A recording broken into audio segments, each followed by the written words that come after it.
Hello everyone, जैसा कि हम सोल्व करते हैं jet ICAR BHU solve paper. अब याद रखें यहाँ पर इस सीरीज़ को काफ़ी टाइम हो गया है क्लोज किए हुए, लेकिन अब दोबारा से हम इसे क्लियर करेंगे। ठीक है, पार्ट नंबर 3 तक हमने पहले ही सोल्व कर रखे हैं। अगर आपने वो सीरीज़ के पार्ट नहीं देखे हैं तो आपको लिंक आई बटन पे देखने को मिल जाएगी, तो वहाँ से आप सभी पार्ट्स को क्लियर कर सकते हो। अब यहाँ पर ओल्ड पेपर की सीरीज़ को स्टार्ट करना क्यों ज़रूरी है? क्योंकि यहाँ अगर आप कोई सी भी एग्ज़ाम देने जाते हो तो आपको सबसे पहले ये पता होना चाहिए कि उसमें किस तरह के आपसे क्वेश्चंस पूछे जाते हैं। ठीक है, तो इसलिए यहाँ इस सीरीज़ के लगभग जितने भी पार्ट्स आएंगे उनको आपको सभी को देखना होगा, चाहे आप जेट ICAR BHU किसी की भी तैयारी कर रहे हो। ठीक है, इससे आपको ये अंदाज़ा ज़रूर लग जाएगा कि आपसे जो एग्ज़ाम में क्वेश्चंस पूछे जाते हैं वो इजी लेवल के आते हैं, हार्ड लेवल के आते हैं, फिर मीडियम लेवल के आते हैं। वैसे याद रखना, एक माइंड में ऐसी थ्योरी मत बनाइए कि हार्ड लेवल आता है। ठीक है, एग्रीकल्चर का तो बिल्कुल सिंपल आता है, उसमें तो कोई दिक्कत है नहीं। बायो का थोड़ा सा हार्ड आता है, ठीक है, मीडियम साइज में। और केमिस्ट्री पे आपको सबसे ज़्यादा फोकस करना है। ठीक है, केमिस्ट्री की क्लास भी स्टार्ट कर दी जाएगी, मैं आपको क्वेश्चंस प्रोवाइड करवा दूंगा। ठीक है, जो भी मेरे को बेस्ट लगेंगे वो क्वेश्चंस आपकी या तो शाम की जो क्लास होगी वो केमिस्ट्री की होगी, या फिर आपकी कल मॉर्निंग की जो क्लास होगी वो केमिस्ट्री की होगी। ठीक है, केमिस्ट्री के भी क्वेश्चंस मैं आपको प्रोवाइड कराऊंगा, जिससे कि आपको जो पढ़ने में है वो आसानी हो। ठीक है, आप बार बार कमेंट करते हो, इसलिए सोच रहा हूँ कि आपकी जो केमिस्ट्री क्लास है वो भी स्टार्ट कर दी जाए। ठीक है, तो केमिस्ट्री की हम सोचेंगे, अभी तो इस क्लास को क्लियर करते हैं। ठीक है, तो आज की क्लास को स्टार्ट करते हैं। आज कुछ नया सीख लेते हैं। तो आज का हमारा फर्स्ट क्वेश्चन है कि राजस्थान के किस जिले में औसत वार्षिक वर्षा होती है, यानी सबसे ज़्यादा किस में होती है। ठीक है, यहाँ पर आपसे पूछे सबसे ज़्यादा किस में होती है। ठीक है, कोटा में, झालावाड़ में, बांसवाड़ा में, फिर बूंदी में। तो आपका राइट आंसर क्या है ये आप साथ साथ कमेंट कर सकते हो। ठीक है, तो यहाँ पर आपसे पूछा है सबसे ज़्यादा। ठीक है, यहाँ पर आपसे पूछा है सबसे ज़्यादा, तो किस में होती है? सभी को पता है यहाँ झालावाड़ में होती है। कहाँ पर होती है? यहाँ सबसे ज़्यादा जो रेनफॉल होती है, एनुअल रेनफॉल, वो सबसे ज़्यादा कहाँ पर होती है? ये होती है झालावाड़ में होती है। ठीक है, नेक्स्ट क्वेश्चन की ओर बढ़ते हैं। अब इससे संबंधित यार एक और क्वेश्चन आपसे पूछा आता है, तो उसे भी हम क्लियर कर लेते हैं कि राजस्थान में जो वर्षा होती है, ठीक है, ये कितनी होती है। ठीक है, ये भी आपसे पूछा आता है, तो कितनी होती है यार? हाँ, ये होती है 575 mm होती है। ठीक है, अगर हम बात करते हैं मिलीमीटर में, तो मिलीमीटर में अगर हम बात करते हैं तो कितनी होती है? 575 मिलीमीटर होती है। लेकिन अगर आपसे बाई चांस क्वेश्चन पूछ लिया जाता है कि सेंटीमीटर में बताइए, ठीक है, अगर हम सेंटीमीटर की बात करते हैं तो सेंटीमीटर में कितनी होती है? आपको कुछ नहीं करना है, बस इसे डॉट लगा देना है। ठीक है, यानी 57.5 कितनी होती है? अगर हम बात करते हैं सेंटीमीटर में, तो सेंटीमीटर में तो कितनी होती है वर्षा? ये होती है यहाँ 57.5 सेंटीमीटर होती है। लेकिन अगर आपसे पूछ लिया जाता है कि राजस्थान में जो एनुअल रेनफॉल होती है, वार्षिक वर्षा होती है, ये कितनी मिलीमीटर होती है, तो ये कितने मिलीमीटर होती है? ये होती है यहाँ 575 मिलीमीटर होती है। ठीक है, दोनों क्वेश्चन समझ आ गए। नेक्स्ट क्वेश्चन क्या उठता है? तो नेक्स्ट क्वेश्चन अच्छा क्वेश्चन है, आपसे पूछा गया था कि नेशनल हॉर्टिकल्चर, यानी आप तो डायरेक्ट ऐसे समझ लीजिए कि राष्ट्रीय बागवानी बोर्ड की स्थापना कहाँ पर की गई थी और कब की गई थी। ठीक है, आपसे सन भी एक बार पूछा गया था, तो आपको सन भी साथ साथ याद रखना होगा। तो सबसे पहले हम क्लियर कर लेते हैं यहाँ की कहाँ पर की गई थी। ठीक है, यहाँ पर आपको कुछ ऑप्शंस दे रखे हैं कि दिल्ली, जयपुर, हिसार या फिर गुड़गांव। तो कहाँ पर की गई थी यार? हाँ, अगर हम बात करते हैं राष्ट्रीय बागवानी बोर्ड की स्थापना, तो इसकी स्थापना की गई थी गुड़गांव, हरियाणा में। कहाँ पर की गई थी? इसकी जो स्थापना की गई थी ये की गई थी गुड़गांव, हरियाणा में की गई थी। लेकिन अगर हम बात करते हैं इसकी स्थापना कब की गई थी, तो इसको भी आपको याद रखना होगा, 1984 में की गई थी। कब की गई थी याद रखिएगा कि हरियाणा में की गई थी, और कब की गई थी? 1984 में की गई थी। ठीक है, याद रहेगा। नेक्स्ट क्वेश्चन की ओर बढ़ते हैं। तो नेक्स्ट क्वेश्चन में एक अच्छा क्वेश्चन है कि खजूर के पेड़ की सामान्य उत्पत्ति स्थान कहाँ है। याद रखें, यहाँ पर आपसे पूछे उत्पत्ति स्थान मतलब ओरिजिन प्लेस या फिर नेटिव प्लेस। ठीक है, दोनों ही एक ऑप्शन है, अर्थात दोनों का मतलब एक ही होता है। ठीक है, अगर आपसे बाई चांस पूछ लिया जाता है कि खजूर के पेड़ की नेटिव प्लेस बताइए, तो नेटिव प्लेस यहाँ एक नया वर्ड है, और ये भी आपको देखने को मिल सकता है क्वेश्चन में। ठीक है, इस वर्ड का भी आपको हमेशा ध्यान रखना। ओरिजिन प्लेस आप सभी जानते हो, उत्पत्ति स्थान को भी बोलते हैं, लेकिन नेटिव प्लेस भी यहाँ ओरिजिन प्लेस को ही बोला जाता है। ठीक है, याद रहेगा। तो क्वेश्चन पर आते हैं यहाँ। क्वेश्चन में आपसे पूछा गया है कि खजूर के पेड़ की सामान्य या फिर उत्पत्ति स्थान कौन सा होता है। ठीक है, यहाँ पर आपको कुछ ऑप्शन दे रखे हैं कि भारत, इराक, एशिया, फिर अमेरिका। तो राइट आंसर कौन सा होगा? इसका जो राइट आंसर होगा ये होगा यहाँ सेकंड ऑप्शन। ठीक है, अगर हम बात करते हैं जो खजूर होता है, तो इसका ओरिजिन प्लेस या फिर नेटिव प्लेस कौन सा होता है? ये होता है इराक होता है। कौन सा होता है? इराक होता है। ठीक है, नेक्स्ट क्वेश्चन की ओर बढ़ते हैं।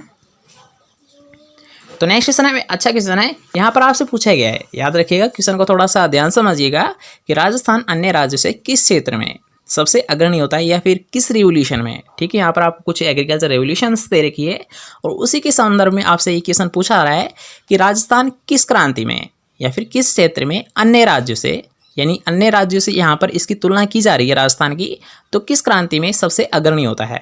ठीक है, तो इसका राइट आंसर आप जल्दी से कमेंट करिए कि भूरी क्रांति, पीली क्रांति, हरित क्रांति या फिर नीली क्रांति। तो कौन सा होगा राइट आंसर, आप सभी को पता होगा। एक पॉइंट आप हमेशा ध्यान रखना, अगर ऐसा क्वेश्चन पूछाता है तो इसको आप कैसे क्लियर करोगे। ठीक है, यानी इसका राइट आंसर तो कौन सा है, पीली क्रांति है। ठीक है, याद रखिएगा, राजस्थान अन्य राज्यों से किस क्षेत्र में सबसे अग्रणी होता है, ये होता है पीली क्रांति में होता है।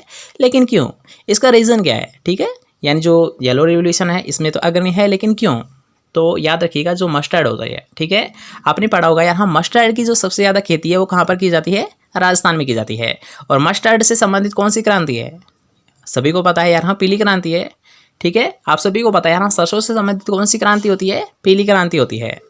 ठीक है, और ये पीली क्रांति इसलिए यहाँ सबसे अधिक होती है राजस्थान में, मतलब यहाँ राजस्थान किस क्रांति में सबसे अधिक है या फिर अन्य राज्यों की तुलना में सर्वाधिक होता है, ये होता है पीली क्रांति में होता है। ठीक है, याद रहेगा। नेक्स्ट क्वेश्चन की ओर बढ़ते हैं।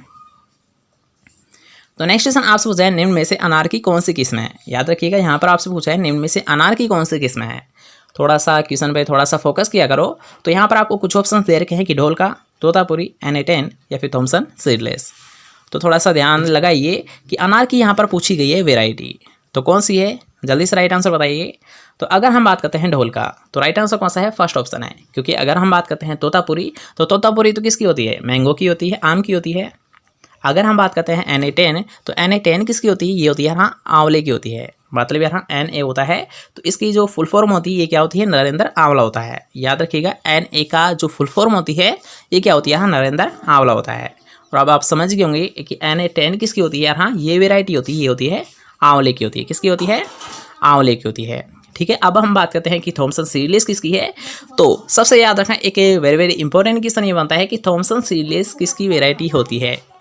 तो याद रखिएगा, अगर हम बात करते हैं थॉमसन सीडलेस, तो ये किसकी होती है, ये होती है यहाँ अंगूर की होती है, ग्रेप्स की होती है। किसकी होती है, अंगूर की होती है या फिर ग्रेप्स की होती है। याद रहेगा, यार एक अच्छा क्वेश्चन बनता है, कई बार आपसे पूछा गया है कि थॉमसन सीडलेस किसकी वेराइटी होती है, तो ये होती है अंगूर की होती है। ठीक है, याद रखिएगा।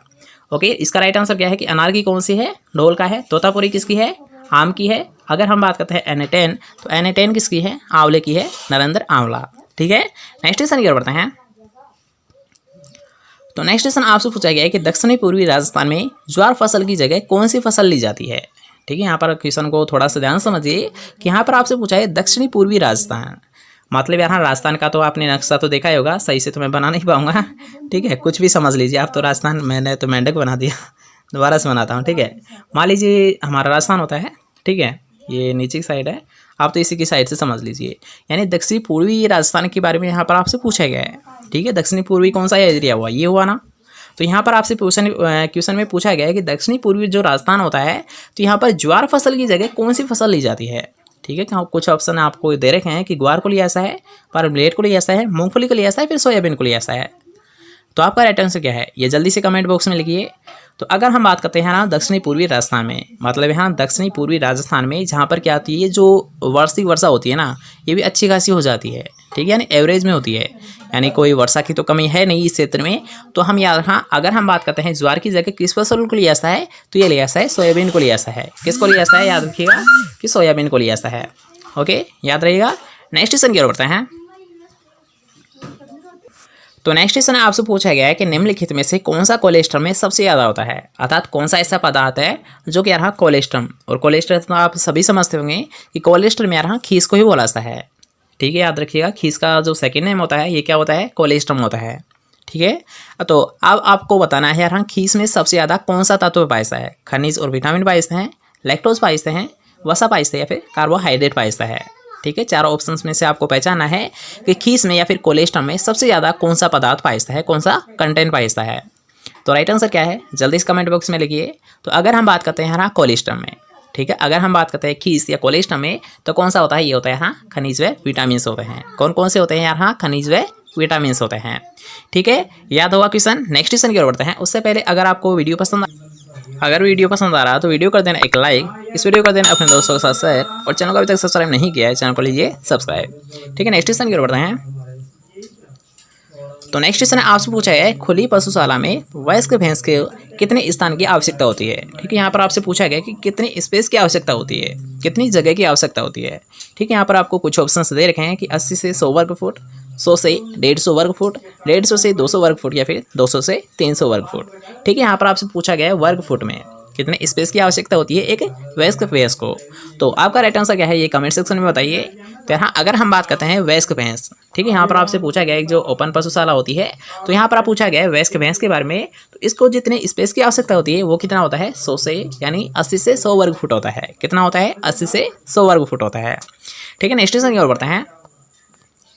नेक्स्ट क्वेश्चन एक अच्छा क्वेश्चन है, ये भी आपको कई बार पूछा आता है, एक रिपीटेड क्वेश्चन है। तो इसका भी आपको ध्यान रखना है कि किस नस्ल की गाय द्विप्रयोजनी है।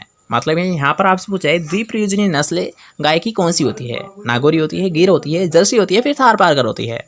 ठीक है, यहाँ पर आपको ऑप्शंस के डिपेंड यानी ऑप्शंस के अकॉर्डिंग आपको राइट आंसर बताना है कि कौन सी ऐसी नस्ल है जो कि यहाँ द्विप्रयोजनी है। तो कौन सी होती है डबल पर्पज़ के लिए, ये होती है यहाँ थारपारकर होती है। कौन सी होती है, एक अच्छा क्वेश्चन, एक वेरी इंपॉर्टेंट क्वेश्चन है। गाय की द्विप्रयोजनी नस्ल या फिर डबल पर्पज़ ब्रीड कौन सी होती है, तो होती है थारपारकर होती है। ठीक है, नेक्स्ट क्वेश्चन की ओर बढ़ते हैं। नेक्स्ट क्वेश्चन में एक अच्छा क्वेश्चन है कि पपीते में कितने समय में फल आने लगते हैं। अब आपको यहाँ पर एक पॉइंट याद रखना होगा कि केला और पपीता, याद रखना केला और पपीता में जल्दी ही फल लग जाते हैं साल भर में। कितने में, साल भर में लग जाते हैं। अब कितने मंथ में लगते हैं ये आपको कमेंट में बताना है कि 4 मंथ में, 8 मंथ में, 12 मंथ में या फिर 18 मंथ में। तो जल्दी से बताएंगे राइट आंसर कौन सा होगा कि पपीते में कितने समय में फल आने लग जाते हैं। तो अगर हम बात करते हैं यहाँ पपीते में जो फल आते हैं ये लग जाते हैं यहाँ 12 महीने में। कितने में लग जाते हैं, 12 महीने में लग जाते हैं। ठीक है, नेक्स्ट क्वेश्चन की ओर बढ़ते हैं। इससे पहले याद रखना कि केले से संबंधित एक और क्वेश्चन पूछा जाता है, तो इसको भी आप नोट कर सकते हो कि यहाँ केला यानी अपनी पूर्ण यानी संपूर्ण जो लाइफ साइकिल होती है उसमें केवल एक बार फ्रूट देता है। कितनी बार देता है, केवल एक बार फ्रूट देता है। ठीक है, उसके बाद वो नष्ट हो जाता है। ठीक है, और इसके साथ साथ याद रखना कि केले में एक स्यूडो स्टेम पाइता है। याद रखना स्टेम नहीं होता है बल्कि स्यूडो स्टेम होता है। क्या होता है यहाँ केले में आभासी तना होता है। ठीक है, इसे आप नोट कर सकते हो कि केले में क्या होता है, आभासी तना होता है। क्या होता है, आभासी तना होता है। ठीक है, तो आभासी तना होता है, इसे आप याद कर सकते हो। और आभासी तना का जो इंग्लिश वर्ड होता है ये क्या होता है, स्यूडो स्टेम होता है। क्या होता है, स्यूडो स्टेम होता है। ठीक है, और इसके साथ साथ यार आपको ब्लैक में कौन सा पेन अच्छा रहेगा, ठीक है, आपको कमेंट बॉक्स में लिखना होगा। यार मेरे को तो थोड़ा दिक्कत हो रही है, आपको पता नहीं सही से क्लियर दिख भी रहा है या फिर नहीं दिख रहा है। तो इतना ज़रूर बता देना जो भी देख रहे हो वो आपको कौन सा पेन सही से दिख रहा है। ठीक है, आपको स्पष्ट समझ आना चाहिए कि मैं क्या लिख रहा हूँ। ठीक है, तो इसके लिए आपको पेन का कौन सा कलर अच्छा लग रहा है ये आप कमेंट बॉक्स में बताना है। ठीक है, डायरेक्ट आपको कमेंट करना है। लाइव चैट में मैं रहता नहीं हूँ, इसलिए आपके कमेंट की जो आंसर है मैं नहीं दे पाता हूँ। ठीक है, इसलिए आपको डायरेक्ट कमेंट करना होगा। तो कि कौन सा पेन अच्छा है ये आपको सभी को बताना है। ठीक है, एक ही नहीं बताएगा, सभी बताएंगे। इसके साथ साथ आप स्लाइड का कलर भी बता सकते हो कि ये स्लाइड आपको अच्छी लग रही है फिर नहीं लग रही है। ठीक है, अगर आपको पसंद नहीं आ रही है तो स्लाइड चेंज की जाएगी। तो इतना यार बता दिया करो। ठीक है, ये आपके बेटर के लिए ही पूछता हूँ, तो इतना आप ज़रूर बता दिया करो। ठीक है, नेक्स्ट क्वेश्चन की ओर बढ़ते हैं। तो नेक्स्ट क्वेश्चन आपसे पूछा गया है कुरूपता कौन से फल के उत्पादन की एक गंभीर समस्या होती है। ठीक है, यहाँ पर आपको पूछा गया है कुरूपता, तो ये होती है नींबू की, अनार की, फासा की, फिर आम की। तो आपका राइट आंसर क्या है ये आप कमेंट बॉक्स में बताइए। तो अगर हम बात करते हैं कुरूपता, जो कि यहाँ एक प्रॉब्लम होती है, मेन प्रॉब्लम होती है, ये किसकी होती है, नींबू की होती है। किसकी होती है, नींबू की होती है। इसके साथ साथ हमने एक और वर्ड देखा था कि ग्रेनुलेशन। ठीक है, यहाँ ग्रेनुलेशन भी किससे होता है, इसका संबंध भी किससे होता है, नींबू से ही होता है। ग्रेनुलेशन और कुरूपता इन दोनों का संबंध किससे होता है, नींबू से होता है। ठीक है, याद रहेगा। नेक्स्ट क्वेश्चन की ओर बढ़ते हैं। तो नेक्स्ट क्वेश्चन भी एक अच्छा क्वेश्चन है, ये भी आपसे कई बार पूछा आता है, एक रिपीटेड क्वेश्चन है कि राजस्थान में कितने कृषि जलवायु क्षेत्र होते हैं या फिर खंड होते हैं। ठीक है, यहाँ पर आपसे पूछे कृषि जलवायु खंड या फिर क्षेत्र, तो कितने होते हैं, 8 होते हैं, 10 होते हैं या फिर 15 होते हैं या फिर 20 होते हैं। आपका राइट आंसर क्या है जल्दी से कमेंट बॉक्स में लिखिए। तो अगर हम बात करते हैं राजस्थान में, तो याद रखिएगा राजस्थान में अगर हम बात करते हैं एग्रो क्लाइमेटिक जोन्स, तो कितने होते हैं, 10 होते हैं, 10 होते हैं। याद रखना अगर आपसे पूछ लिया था राजस्थान के संदर्भ में तो एग्रो क्लाइमेटिक जोन्स कितने होते हैं, 10 होते हैं। लेकिन अगर आपसे यहाँ पर ये क्वेश्चन पूछ लिया जाता है कि इंडिया में कितने एग्रो क्लाइमेटिक जोन्स होते हैं, तो इंडिया में होते हैं 15 होते हैं, 15 होते हैं। याद रखना अगर हम बात करते हैं राजस्थान, तो राजस्थान में तो कितने होते हैं, 10 होते हैं, सॉरी कितने होते हैं, 10 होते हैं। लेकिन अगर हम बात करते हैं इंडिया की, तो इंडिया में कितने होते हैं, 15 होते हैं। ठीक है, याद रहेगा। नेक्स्ट क्वेश्चन की ओर बढ़ते हैं। तो नेक्स्ट क्वेश्चन आपसे पूछा है किस नस्ल के भैंस के सींग दराती नुमा होते हैं। ठीक है, यहाँ पर आपको एक स्पेशल कंडीशन दे रखी है कि दराती नुमा सिकल सेफ के होते हैं। तो किसके होते हैं, जल्दी से कमेंट बॉक्स में बताइए कि मुर्रा के होते हैं, सूरती के होते हैं, महसाना के होते हैं, फिर भदावरी के होते हैं। राइट आंसर क्या होगा कि ऐसी कौन सी भैंस है जिसके सींग दराती नुमा होते हैं। तो कौन सी होती है, ये होती है हाँ सूरती होती है। कौन सी होती है, सूरती होती है। ठीक है, नेक्स्ट क्वेश्चन की ओर बढ़ते हैं। तो नेक्स्ट क्वेश्चन आपसे पूछा गया है कि किस फसल से एक वर्ष अच्छी व एक वर्ष कम उपज प्राप्त होती है। क्वेश्चन को थोड़ा सा ध्यान समझिए कि यहाँ पर आपसे पूछा गया ऐसी कौन सी फसल है जिससे यहाँ एक साल तो अच्छी उत्पादन प्राप्त हो रहा है, लेकिन एक साल क्या है, कम उत्पादन प्राप्त हो रहा है। एक में अच्छा है, एक में डिक्रीज हो रहा है। ठीक है, तो कौन सी है, क्वेश्चन को थोड़ा सा ध्यान समझिए। इसमें पूछा गया एक साल तो अच्छी होती है और एक साल नहीं होती है, मतलब कौन सी फल है, आम है ना। आम में आपने एक समस्या देखी हुई कि मुख्यतः एकांतर फलन। ठीक है, एकांतर फलन की जो समस्या होती है ये किस में होती है, ये होती है हाँ आम में होती है। अब एकांतर फलन होता क्या है, वैसे तो आप सभी जानते होंगे, लेकिन नहीं जानते हो तो आप समझ लीजिए कि एकांतर फलन का मतलब होता है एक साल आना फल और एक साल नहीं आना। दोबारा से देख लीजिए कि आम में एक समस्या होती है एकांतर फलन। क्या होती है, एकांतर फलन। और एकांतर फलन को जो इंग्लिश नाम होता है इसका क्या होता है, अल्टरनेट बियरिंग होते हैं। याद रखिएगा, जो एकांतर फलन होता है तो इसका इंग्लिश नेम क्या होता है, अल्टरनेट बियरिंग होता है। क्या होता है, अल्टरनेट बियरिंग होता है। और अल्टरनेट बियरिंग का जो मीन्स होता है ये क्या होता है, यार एक साल तो फ्रूट आएंगे लेकिन एक साथ फ्रूट नहीं आएंगे, एक साल फ्रूट आएंगे एक साल फ्रूट नहीं आएंगे। तो यहाँ पर इसी टर्म को यार एक सेकेंड नाम दिया गया है। वो क्या दिया गया है, याद रखिएगा, यहाँ पर आपको सेकेंड टर्म देखने को मिल रही है। तो इसका मतलब है यार हाँ कि एक साल कम उत्पादन है और एक साल क्या है, अच्छा उत्पादन है। ठीक है, तो इसका मतलब क्या हुआ, एक साल फल दे रहा है एक साल फल नहीं दे रहा है। ठीक है, तो आप समझ गए हो। तो राइट आंसर कौन सा होगा, फर्स्ट ऑप्शन। ठीक है, नेक्स्ट क्वेश्चन की ओर बढ़ते हैं, जो कि आज का हमारा लास्ट क्वेश्चन रहने वाला है कि व्हाइट लेगहॉर्न का उत्पत्ति स्थान क्या होता है। ठीक है, यहाँ पर अभी आपसे पूछा गया है नेटिव प्लेस, तो कौन सा होता है, ये होता है यहाँ इटली होता है। कौन सा होता है यार, व्हाइट लेगहॉर्न का उत्पत्ति स्थान ये होता है इटली होता है। ठीक है, आप सभी को पता है व्हाइट लेगहॉर्न। और ये भी क्वेश्चन यहाँ एक रिपीटेड क्वेश्चन है, आपसे कई बार पूछा आता है कि व्हाइट लेगहॉर्न का उत्पत्ति स्थान या फिर नेटिव प्लेस कौन सा होता है, ये होता है इटली होता है। ठीक है, तो जल्दी से कमेंट में बताइए कि आपको कौन सा पेन पसंद है या फिर स्पष्ट से आपको क्लियरली दिखाई दे रहा है। ठीक है, क्लियरली आपको कौन सा पेन दिखाई दे रहा है ये आप कमेंट बॉक्स में बताइए। स्लाइड ये अच्छी या फिर चेंज की जाए ये भी आपको कमेंट बॉक्स में बताना है। ठीक है, तो मिलते हैं कोई नेक्स्ट क्लास के साथ, जब तक के लिए जय हिंद, बाय बाय, टेक केयर।